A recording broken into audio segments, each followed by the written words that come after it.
We are seeing an immense amount of change in the independent business space. And today, I ask Matt Gartland, 10-year plus entrepreneur with 4 exits to date. He's the CEO of SPI Media, smart, passive income. You've probably heard him speak, seen one of his courses, or maybe even taken one.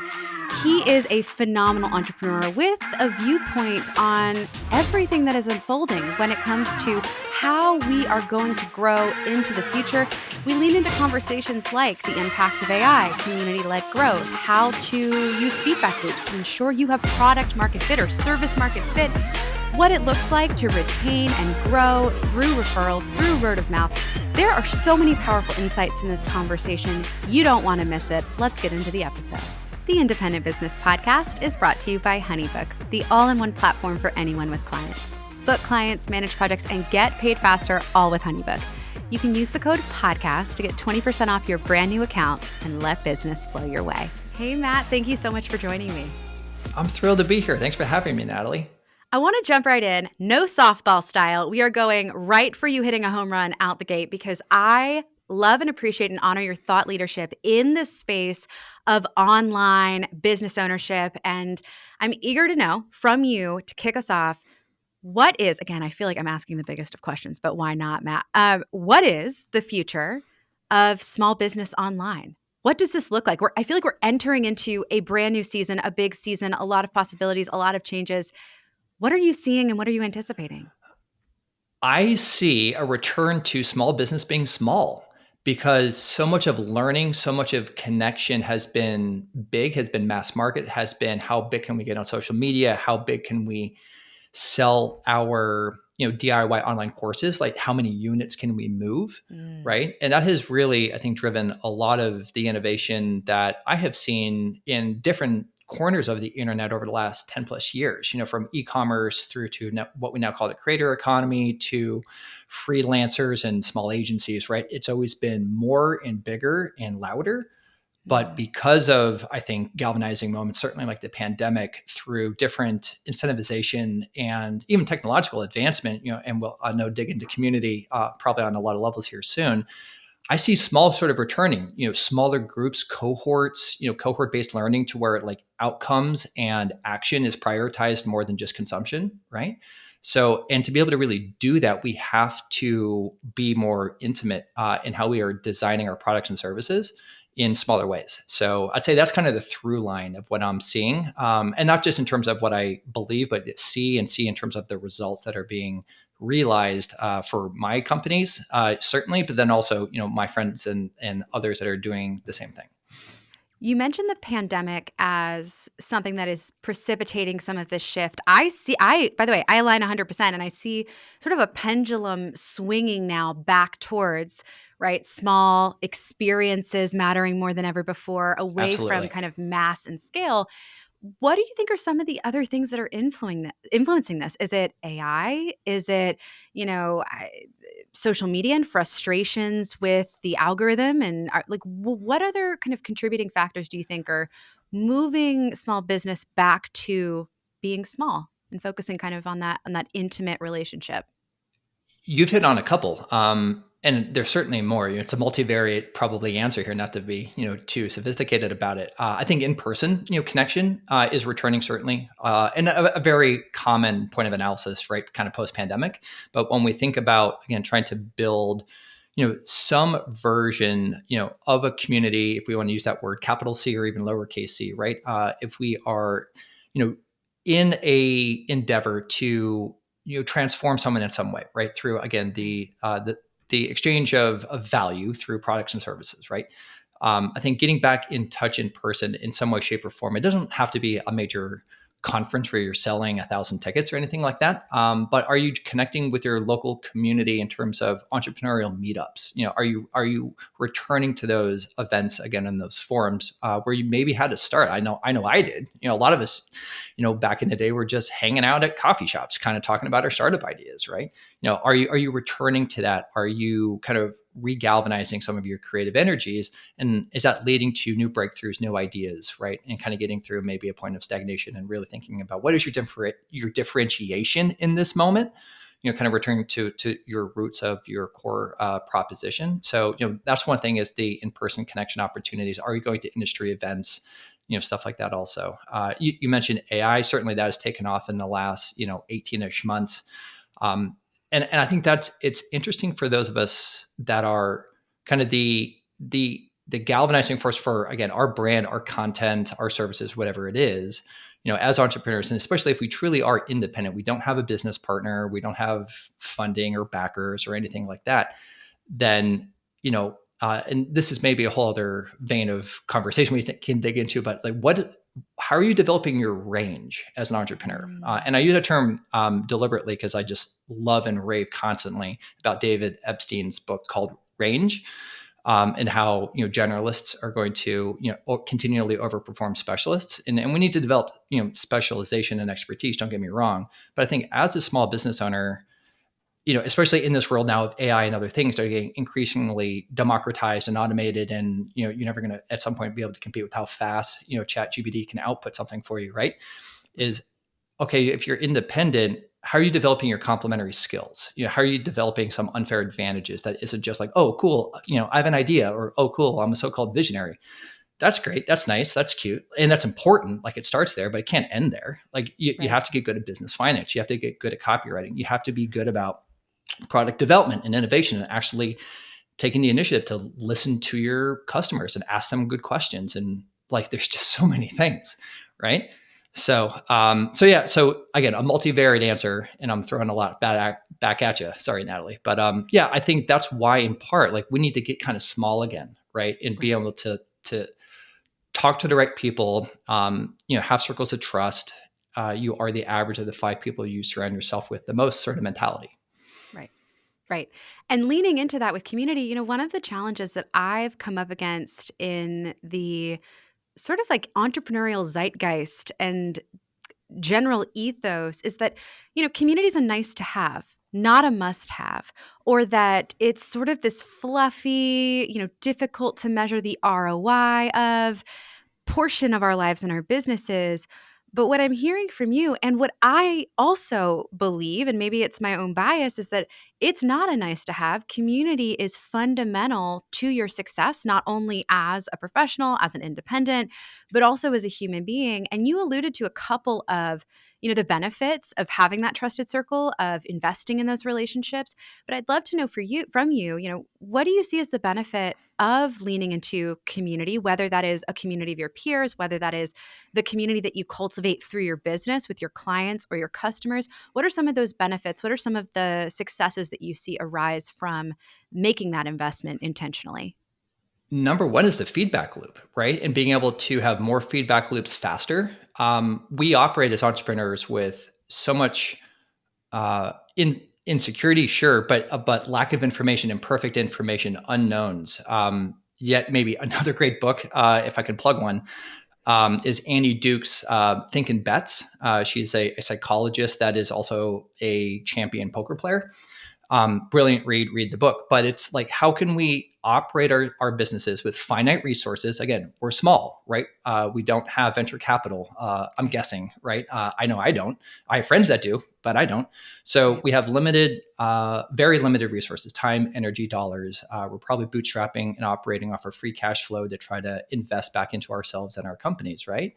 So we have to make bets. Well, if you're making just one really big bet, that is a massive gamble, right? So surrounding yourself with community, again, depending on how you want to define that, gives you an opportunity to make more bets, smaller bets, faster bets, and learn through that process around, what it is you're doing. Have you found market fit? Is this working? Is this a scalable thing? Is there a derivative thing that could scale, beyond that?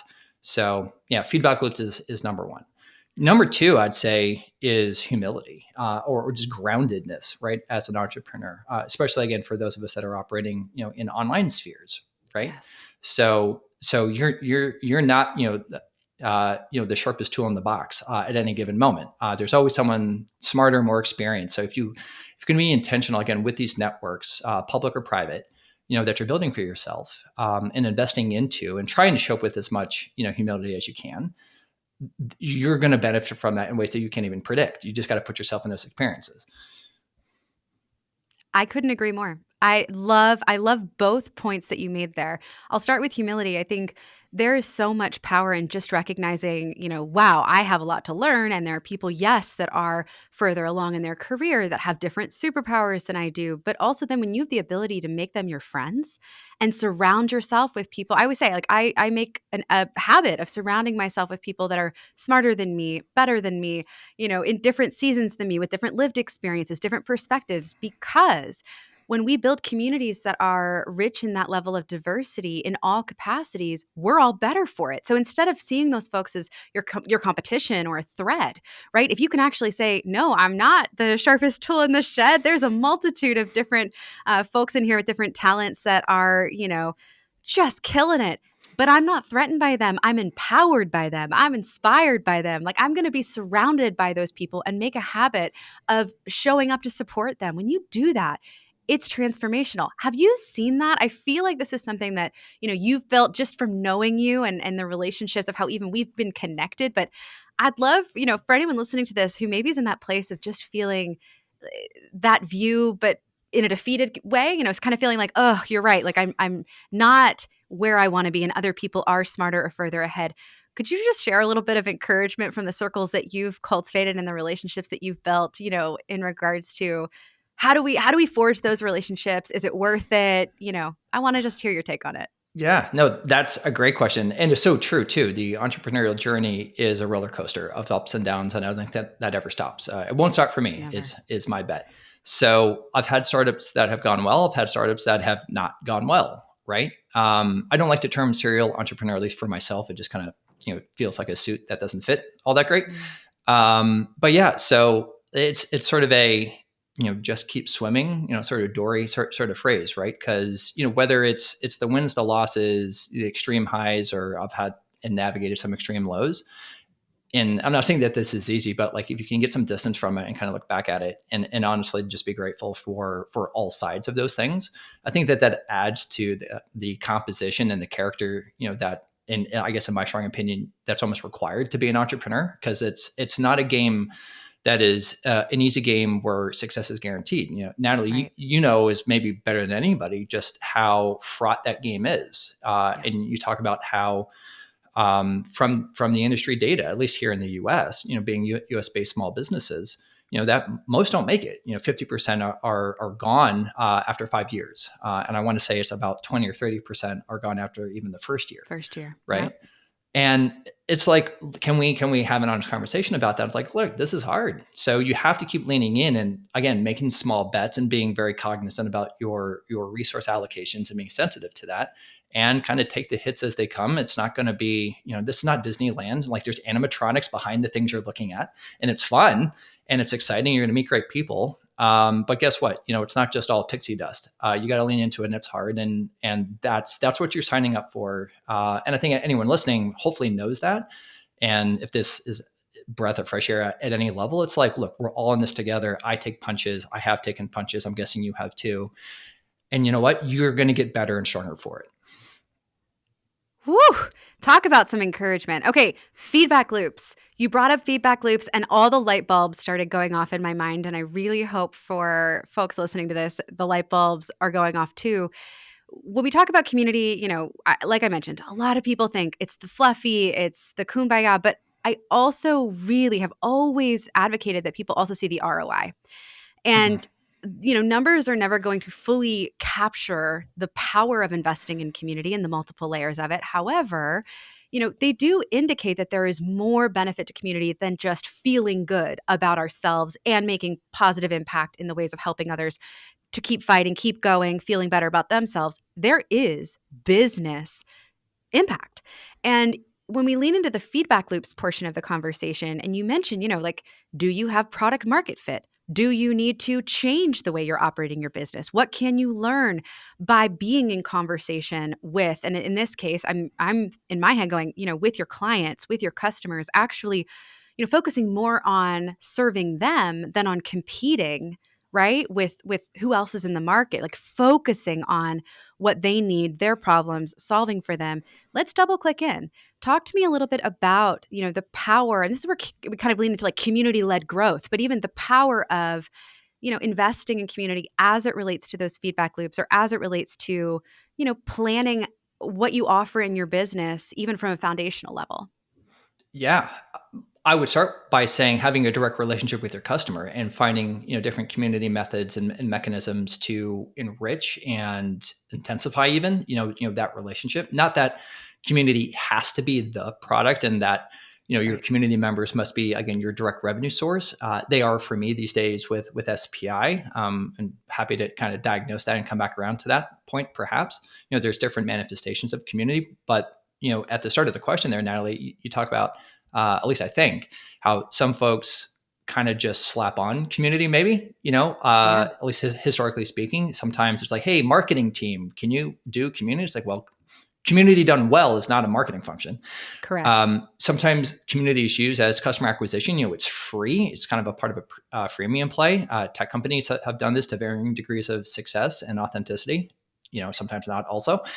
It's like, okay, how are we doing that? Right? Is it just an kind of an unruly, unmoderated forum of some kind? Because, okay, someone might call that community. I don't, candidly, with maybe some spicy opinion mixed in.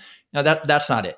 Right. For us and what I have seen and learned through, especially the online education space and where online learning, especially for entrepreneurship and small business is going, we need to have more private communities. Mm. So not social media, right? To just like, oh, cool, let's talk about all the fun stuff and the sexy stuff. Like, nah, let's talk about, hey, I can't make cash flow. Or sorry, I can't make payroll, right? If I have payroll or my cash flow is tight. Right. Hey, there's more competition. How do I differentiate myself? Because, bingo, that's real strategy. Strategy is not just being better at something. Strategy is actually being different at something. Big difference. So, and I think we need to build more safe, private, well facilitated, not moderated, but also facilitated conversations. We learn too. Yes, a lot of people come to us at SPI for this very reason, especially these days, given the big pivot we've made in the business over the last 18 months to 2 years. But yeah, that's kind of how I get, again, kind of spicy about community. I want more of the spicy, because I More of the think spice. we agree on this front. And I'll give an example. I have a hot take where a lot of the time you'll hear folks referring to their audience as their community. And there's a huge difference Yes. between an audience and a community. I've always believed that an audience is very much you speaking to a group of people that are listening, but a community is one in which the people themselves, by virtue of being connected to one another, right? They form value just by having each other. Yes, you contribute immensely, but even if you were to go away, a community, those relationships, they live beyond you. They are a part of something that is living and existing. And in very good communities, you're the facilitator of that. And I love that you use the word facilitator, because I think it's really important. Let's lean into that. What do you think makes a good community when we're talking about it? And I love that you said, a private space, a facilitated space. You're leaning back into what we started with, which is like, we're going back to small, like less you speaking to 5 million people and 0.001% are even hearing it, and more, small, intimate cohorts where we really know one another. We're really able to have those deep conversations. Talk to me more about that. What makes a good community in your eyes? What have you seen with all of the work that you've done with SPI?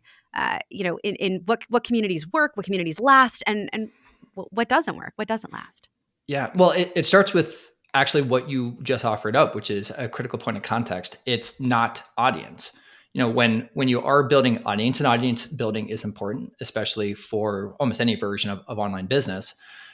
It is largely a consumption sort of, mentality, especially with the algorithms and things that, again, we could fall down that rabbit hole if it makes sense to.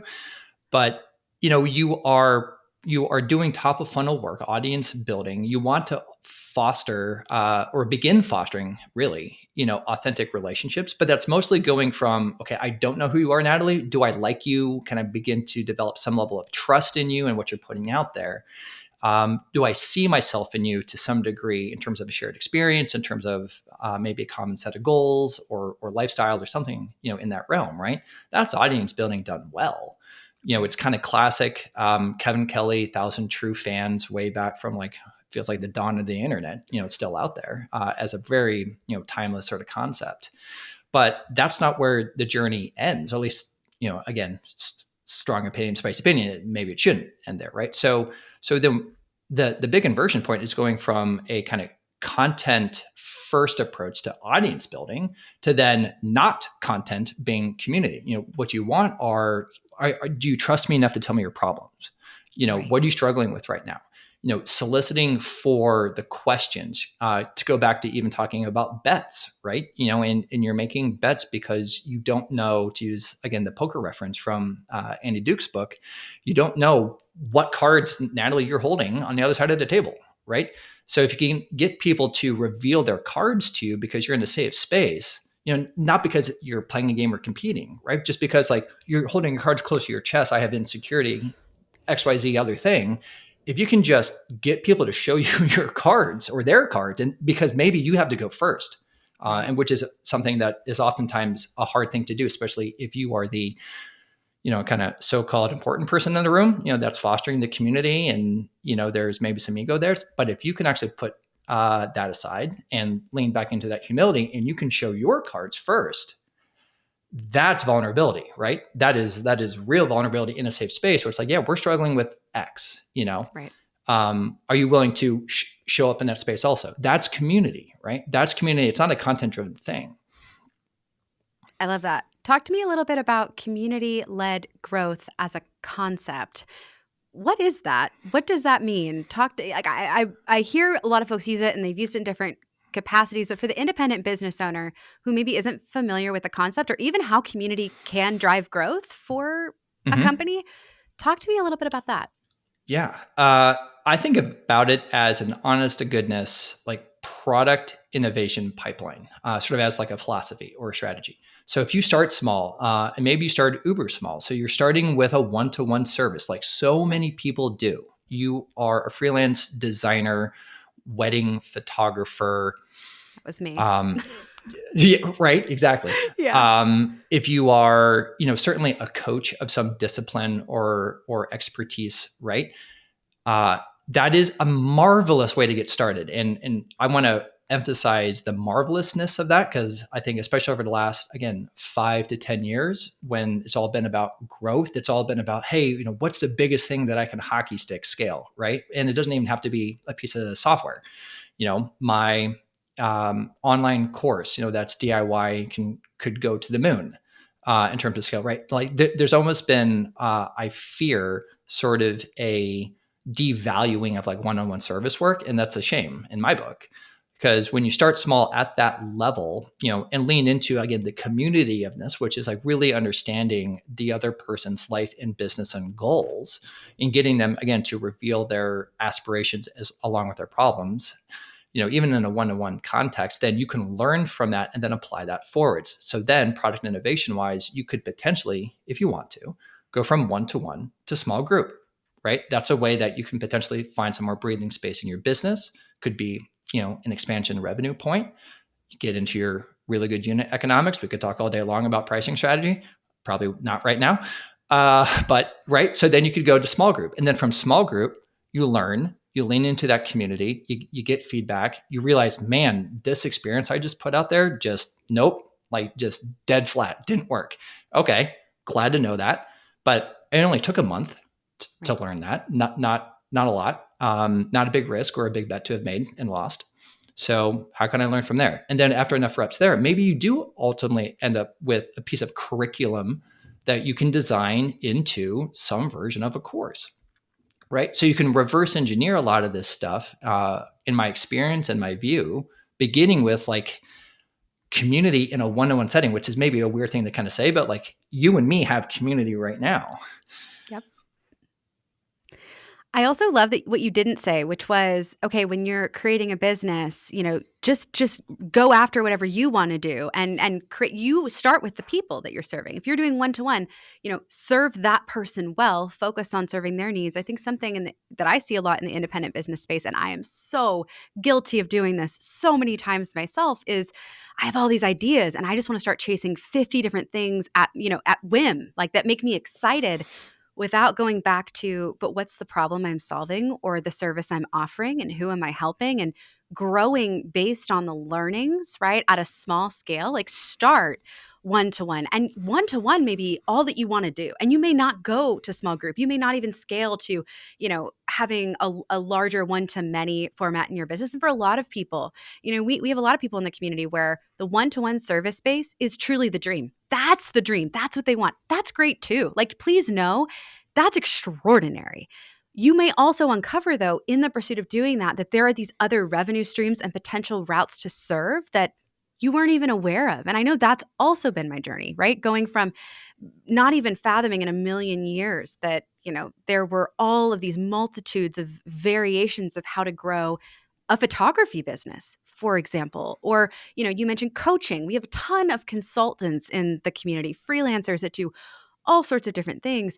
But I love, Matt, that you keep going back to focus on the community you have. If that's one-to-one, that counts. That's community. That's where you start. And you can scale and grow from there. I'd be curious to know, what are some of the mistakes that you see people make? We mentioned the hot take on audience isn't community, but is there anything else where you see people kind of making a misstep or a mistake when it comes to kind of leaning more into community-led growth? A big one is some version of taking your eye off the ball after onboarding. So, if you're doing community in a way where it's not one-to-one or maybe very small group, where it's almost, I would argue, impossible to take your eye off the ball in this way. But so if you're building community on a community membership platform, right, like we do at some sort of size, you're going to have to contend with onboarding and to design a very thoughtful and tailored onboarding process. Very frequently, community builders, especially first-time community builders in this sort of a now version of community, the onboarding stops at some point, right? Right. That might sound obvious. It should stop, right? Because they're onboarded and now they're in, but it's like, okay, then what? And oftentimes it just kind of goes dark. There's a big drop off in terms of what you are doing to continually, I'll say, earn the show up of that person, whoever that person is. So how are you inviting them back? If they don't come back, do you somehow know that? And are you then reaching back to them to say, hey, Natalie, I haven't seen you around here for a couple of weeks. Are you okay? Right? Like, do you yourself, if you are independent running this, or if you have a small team and someone is doing that for you, have you somehow codified, that approach, right? It doesn't have to be overly formal, like you have a 7-step SOP, or maybe you do, right? But like, essentially, what happens after onboarding? What's the next experience to keep that connective tissue going and growing? And so many businesses, even when they think about growth, right, they focus on conversion and nothing after that. So I hear you saying, onboarding, and you're like, yes, don't just stop at onboarding. And it's so funny because as you're talking, I'm thinking about all of the independence with a client flow where it's like, okay, just acquire the client, like just get the client to sign on the dotted line, sign that contract, and we've done it. But what I'm also hearing in this is that parallel where it's like, look, if you want a community-led growth engine in a business, conversion's just truly a stepping stone. Then it's about, okay, retention and nurturing, and how do you turn a customer into an evangelist? How do you turn a client into someone that wants to tell everyone they've ever met about you, your program, your business, what you're doing, because it doesn't end the moment you take their money, because it's not just a transaction, because it's truly relationship building. And that works for, again, the one-to-one business. Again, when I was a wedding photographer, I thought about this all the time, loving and nurturing my clients, even if I was, they're not returning. It's always client acquisition when you're a wedding photographer, unless they get divorced and come back to you. In which case, okay, client retention. But for the most part, constant acquisition. Nonetheless, if you provide an extraordinary experience and you stay in touch and build a community where those clients can connect with one another and they stay in touch with you, the sky is the limit, because as you do that and you no longer drop off with your intentional nurturing at the point of conversion, you're generating essentially a word of mouth engine that is unstoppable. And as we know, word of mouth, although we love to discount it, although we love to, we hear all the time the sexiness of like paid spend and, these big launch campaigns, it comes down to word of mouth. It is, at the end of the day, when you run a business, what are people saying about you? It's not just that they're talking. What are they saying? 1,000%, my God. Okay, many things. One, our wedding photographer, Allison, just phenomenal. In her business, she does, essentially additive services, right? Or Right. different contexts, right? So newborn baby photos and family holiday shots. Guess what? We've gone back to her a half a dozen times at least, probably now more than that even. We Love have it.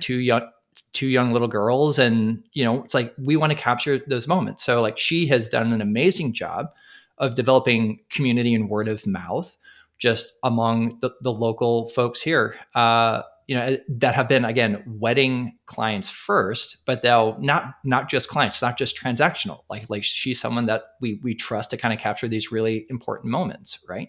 So it is about retention, longevity. The techie word that does matter if you're really trying to build, something where there's, again, like a subscription revenue coming from your community members would be then lifetime value, LTV, right? Right. Which is something like, guess what? You should measure that, right? Because you should. And there's software that makes it easy to do. So we track that for us because it's not just about the acquisition and the initial payment. We want to earn the ongoing payment. And you have to earn it with the experiences and the programming that you're providing in the community. I love that. And I never hear, especially in the service-based business space, I never hear people talk about LTV, right? I never hear it. And yet, the moment you just said that, I'm like, ding, ding, ding. If people only take one thing away from this, think about for a second, once you do acquire someone, what is the lifetime value if you do that job well, if you nurture that relationship, if you serve them well? So yes, it could be that they, continue to come back to you for other types of services or sessions, and even in sort of a broader, perhaps not completely true to the definition of LTV, but arguably in this context, we can consider it, what is like the referral potential even of someone who's served well? So for every one client you serve well, how many people do they know who might also be a fit for your business? If we're talking about it from that lens or from kind of a scale perspective, uh, referrals are also incredibly powerful. Tremendously. Again, for folks that are running what I could probably say now is the classic idea of a creator-based business, right? Then you'll probably have affiliate mechanics somehow, right? Right. You're referring a piece of software that you use to run your business. You're an affiliate for it, and maybe that's some supplemental income coming into your business, right? Or maybe the opposite, which is like you then have an affiliate program for the thing that you're selling, right? Well, guess that's just mechanizing word of mouth. Like it all does boil down to word of mouth. Like it is phenomenally timeless. It's never going to go away. If you're a coach or a one-on-one consultant, that's true. But even for us, like we want to play into our membership and galvanize them and evangelize them so that they will evangelize us. Yes, we have some software helping us with the mechanization of an affiliate program to add some notable incentive there. But that's almost like the cherry on top of the whole thing. Like if you're actually helping them and they're transforming in the way that they want to, and we're helping them, arguably they would do it, even without some incentive, in play. Yes, and that's always been something, on the HoneyBook side, and again, talking more on kind of HoneyBook as a SaaS platform, client flow management, but that's always been a core tenet and a foundational, almost like value that we've talked about on the team, which is if we're going to invest somewhere, we would rather invest in giving money back to our members that are referring us than into paid ads, for example. Like we'd rather put money back into the pockets of the members that love the platform and want to tell their friends about it. And I think when you kind of take that mindset and then apply it to the independent business, I'll never forget, I was maybe 3 to 4 years into my photography business at the time. I had never thought of a referral program. I didn't even quite know what that was, but I heard a photography educator speaking about how within his wedding business, he had built out a very simple, didn't require software type of referral structure where his whole goal was I never want to have to market myself again. I want my clients to do it for me. If I have a client that I love, there's a good chance they have a couple friends that would equally be a great fit for me? What if I could invest instead in them and, walk through this idea of just building a very basic, very fundamental, one client refers one client equals this incentive, as they refer more equals more incentives. We've all seen structures like that. But to someone listening to this who's maybe very new to the concept of an affiliate program or, referrals, or even says, oh, but I'm a service-based business, Matt, like that's not super relevant to me. I'm going to hit pause for a second and say, think about it. Would it be advantageous for you to examine the client flow that you have today and how, yes, you acquire customers, but you continue to serve them throughout the life cycle of their business? And then if and when there's a point to give them the tools they need to refer you or add incentives to that referral structure, have you ever considered it? Is that a better use of your time perhaps than posting the 1000th photo on Instagram that only 0.0003% of your audience or whatever it is now, gosh, is going to see? That's up to you to answer. But maybe I'll ask Matt thoughts on that. Thoughts on, in terms of the future of really growing a business, do you think this kind of smaller community-led, maybe even we say it's not so small, but word of mouth referral space is going to be more or less impactful going forward? And then how do you think that impacts these other channels that a lot of us have maybe counted on and been frustrated on in recent years, like Instagram, like Twitter? What do you see happening there? Just overall, I'd love your take on the future. I genuinely do, not just to keep maybe agreeing with everything you're saying, but there are some existential, I think, realities, that are, currently in flight, online. We already hit, a big one, which is where we're at with AI, right? And what that could possibly have. And I'm, not a prophet. I don't know exactly what's going to happen, but, it's something that we should all pay attention to. The fabric of the internet is definitely changing and seemingly at an accelerated rate. Social media as an entire category, right, is also going through some interesting, transformations with the algorithms, with, government oversight and regulation, being discussed even more vehemently, and not to take like a side on it, but just like that's the thing that is happening, right? Right.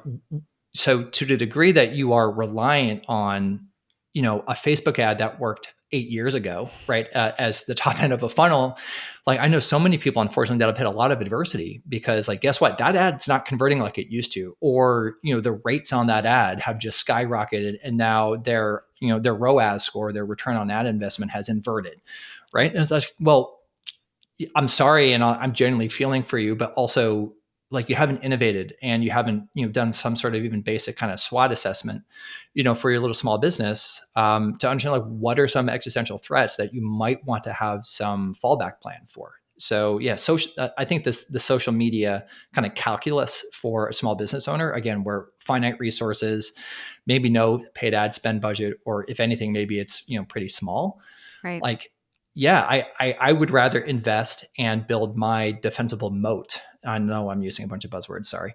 But like build my moat around direct relationships in the inner circle of my fandom, what my friend and partner, Pat, obviously would call like super fans, right? Is like, how do I continue to serve them and invest in them and earn their word of mouth referral, whether they share it on Instagram or TikTok, or anywhere that would be deemed public, right? I'd much rather, honestly, someone refer me privately at this point than even public. That last bit there, you just dropped in very casually, but I just want to highlight it because I was feeling the same way as you were speaking, which is I'd much rather have someone refer me in private even than public. And it goes back to the heart of where we started with this. That is, there is such immense value in the one-to-one. There is immense value in sometimes going back to focusing on small experiences, relationships, how you can serve and show up. Yes, there will always be benefit to the TikTok that goes viral, the Instagram post that everybody sees, the, spark that catches fire and that level of virality. However, in a world where it feels as though everything is vying for our attention, the level of trust that you get when a friend says to you, oh, you don't need to go look for somebody. I already know who you should work with. Here's what you need. It's done. It's a done deal. It is like just such a significant amount of confidence that is essentially passed from one person to another, and to build a business that earns that. Again, I believe this is another hot take, just to close out the hot take series we've got going on here. I believe that a good referral has to be earned, that a reputation, therefore, has to be earned. It can't be bought in the same way that an ad can or awareness can. Like, you can buy awareness, yes. And some would argue with me that you could buy, this positive sentiment. But I actually believe that you have to earn it. You have to earn somebody's trust. You can get their first offer of trust, but you have to keep it. You have to earn it, and you have to show up with value to them such that they stay, with you and your business beyond the initial conversion, that they don't just hand you your money and then ask for a refund because you're not delivering on your promises, but instead you're showing up and over delivering. Without rambling on and on and on, because Matt, I could talk to you. Yeah, go. I could talk to you all day. Well, I was going to give you a kaboom for that because that was fantastic. And was going to very quickly offer up like another great way to think about it and even study it is in the retail sector. Is the shirt you're wearing, the blazer you're wearing. Who referred that to you? Where did you find that? Where do you have trust in the merchandise, honestly, that you're physically wearing? A part of my interesting and diverse career has been in e-commerce, and was a co-owner and COO of a firm where, we were working with some of the biggest retail brands on Shopify. There's another layer here, which is like the importance of real, honest to goodness, B2B business partnerships and not just going after B2C all the time. Natalie, have me back. We'll talk about that. But from those experiences where, again, we were working with Bombas socks and Chubby shorts and some of these really iconic and different brands that are doing, or at least back then, 20 to 30 million. And I'm not exactly sure what they're doing right now, but like they were winning because they had built community in different regards, almost like through their merchandise. And then, sort of the additive experiences, and branding, that they're doing. And sometimes they have philanthropic components. Bombas socks has a philanthropic component, much like a Tom Shoes does, in terms of giving, which is really important. But, it again, I think kind of emphasizes, and what I've tried to even bring from those experiences in my career now forward into the online education kind of space and everything kind of creator oriented is, how are you earning like the next t-shirt that you're trying to sell, right? Even if you're not selling t-shirts, it's like it's the same idea. I love that. And I'm actually wearing Bombas right now. So that's actually quite funny. Oh, amazing. And I'm wearing them because a friend told me, like she's like, okay, this is weird. But I am obsessed with my socks. Like, who's obsessed with their socks? No one's obsessed with their socks. And yet here I am also obsessed with my socks and my Bombas. See, so there you go. I love that example. And I think it's always good to be able to look at other industries that are not our own and just take away those learnings as we can. Matt, as we wrap this up, I have one final question that I ask all of my guests. There's no right or wrong answer, and everyone's sort of answered differently and in their own way. But Matt, I'm really curious to know what you believe is the biggest differentiator between the businesses that succeed and the ones that fail. Resiliency, because we always hit headwinds. There's always going to be the unknowns, the things we don't plan for, the lack of information and insight. It's the ones that you're committed and you have to adapt along the way. I'm not saying like be bullheaded, right, as a definition of resiliency, but rather you adapt. You are humble enough to know, hopefully early on, that you don't know it all. And when something hits, you have the resiliency to learn from it and you keep going. I love that so much. Matt, thank you so much for joining me today. This has been such a good episode. I am on fire. It's been so fun. Now, folks are going to want to know where to learn more about you, where they can get plugged in. So let them know where they can find you and what you've got going on. Yeah. Maybe two things if I can, just super quick. One is because, again, I have a weird career. I've done a lot of different things. If you want to like connect with me in that way or me directly, like LinkedIn's the best. I'm not really a social guy. Like you're not going to find me on Twitter. So find me on LinkedIn, just search for me, Matt Gartland. So that's me. And then, my primary kind of project and thrust right now is SPI. So Smart Passive Income. You can go to smartpassiveincome.com. You might know of my good friend, Pat Flynn. So that's our work there. And we're completely community powered at this point, I'm proud to say. So we do live what we preach. I love that. We will link everything in the show notes as we always do. Matt, thank you so much for joining me. A real pleasure. Thanks, Natalie. That ends our episode of the Independent Business Podcast. Everything that we've discussed today can be found at podcast.honeybook.com. Head to our website for access to show notes, relevant links, and all of the resources that you need to level up. And if you've enjoyed today's episode, be sure to subscribe to the podcast so that you never miss our future content.